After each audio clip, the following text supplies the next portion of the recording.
Assalamu alaikum. Allah normal. Yaya? Ina wani? Lafiya Allah aiki. Alhamdulillah, alhamdulillah. Dama ina neman ka. To, Mutumin ga eh, da kowa ya san matsayi na cikin jami'ar Gaddafi. Ya sa tsohon mai gidanka cikin raka. Domin ka bar tallar jami'ar Gaddafi. Ka ki bari. Shi ba ka bari cikin rasuwar da abisu. na rantse da Allah bani bari. Ka fa sa alƙawarin da tsakanin ka da su. Alƙawarin da tsakanin da su? Eh.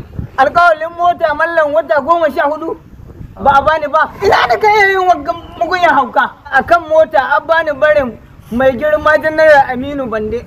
Akan mota an bani barin Dr. Yahaya Argungu. Akan mota an bani barin Sanata Alhaji Adamu Aliyu. Akan mota an bani barin Alhaji Garba Mai Doki. Akan mota an bani barin babana Alhaji Sani Dododo. Sannan bari in wada maka gaskiya al'amari. Su wayan ga mutane da kaka waɗi wai wani tsohon mai gidana da wani shugaban wani wai an san matsayin su cikin jam'iyyar PDP. Duk cikin su babu dan PDP. Babu dan PDP. Babu dan jam'iyyar PDP cikin su. To ƴan ina na. Shi dai wancan mai posta da makami. Ya kori kai ne. Sannan shi kuma wancan da kaka cewa wai an san matsayin su cikin jam'iyyar PDP. Me haka? Na korai. Wala na korai kuma ya korai. Ka korai? Na korai.